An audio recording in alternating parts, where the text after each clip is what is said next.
How to set up dedicated printers. Bale, yung picture na to ay para sa mga business na may hiwa-hiwalay na departments. Halimbawa, kitchen, bar, milk tea station, at iba pa. Automatic dito ipiprint yung order sa tamang printer para mabilis at maayos yung workflow sa store mo. Okay, sa simulan natin, add printer tayo dito. Nagawa tayo halimbawa kitchen printer. Kitchen printer. Main, 58mm size, tapos auto print. Sa kitchen, ito yung mga ginagawa. Kaya natin yan. Okay. So, halimbawa, dalawa lang yung station mo. Yung isa, drinks. Kaya sabihin natin 80 yan. 80mm. Yan.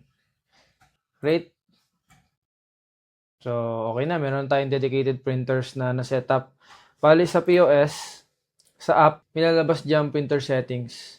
Tapos, lalabas yung mga dedicated printers na ginawa mo. Then, i-connect mo lang yung app doon. Kapag connected na, pag nag-punch ka, automatic yung mga slip, kitchen slip, drink station slip, lalabas sa kanya-kanya mga printer. Okay, so ganun lang kadali gawin ang ating dedicated printers.